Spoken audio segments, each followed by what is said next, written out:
அடர்ந்த காடுகளின் நடுவே இருந்த ஒரு மரத்தில் வசந்த காலத்தின் முதல் பூவாக ஒரு பூ மலர்ந்தது.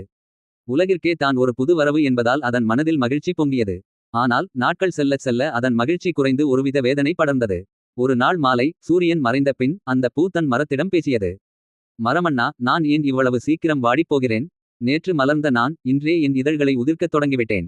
என் இதர சகோதரிகள் மலர்வதற்குள் நான் மறைந்து விடுவேனோ என்று கேட்டது. மரம் மெதுவாக தன் கிளைகளை அசைத்து, என் அன்பு பூவே, நீ சொல்வது எனக்கு புரிகிறது.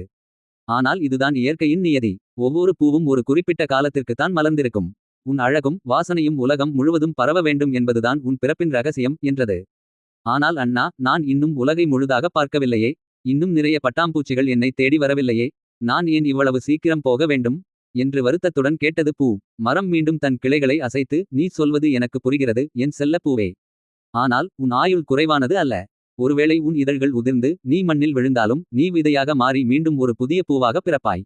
அதுதான் உன் உண்மையான சக்தி. நீ வெறும் பூவாக மட்டும் இல்லாமல் உன் வாழ்க்கையின் ஒவ்வொரு கட்டத்திலும் ஒரு புதிய உயிரை உருவாக்குகிறாய். இது ஒரு முடிவல்ல, இது ஒரு புதிய ஆரம்பம் என்று கூறியது. பூ மரத்தின் வார்த்தைகளை கேட்டு அமைதியானது. மரத்தின் வார்த்தைகளில் இருந்த உண்மை அதை தேற்றியது. அதன் இதழ்கள் மெதுவாக உதிர்ந்தன. பூ மெல்ல புன்னகைத்தது. பூவின் இதழ்கள் உதிர்ந்தன. ஆனால் அது வருத்தப்படவில்லை. அதன் வாழ்வின் அர்த்தத்தை அது உணர்ந்து கொண்டது. சில நாட்களில் ஒரு வலுவான காற்று வீசியது. அதன் விதைகளை வெகு தூரம் கொண்டு சென்றது. அந்த விதைகள் மண்ணில் விழுந்து புதிய பூக்களாக மலர்ந்தன. அந்த மரமும் பூவும் கொடுத்த சக்தி உலகின் பல புதிய பூக்களை உருவாக்கி உலகை அழகாக்கியது. வாழ்க்கை எவ்வளவு குறைவாக இருந்தாலும் அதன் ஒவ்வொரு கணமும் அர்த்தமுள்ளது.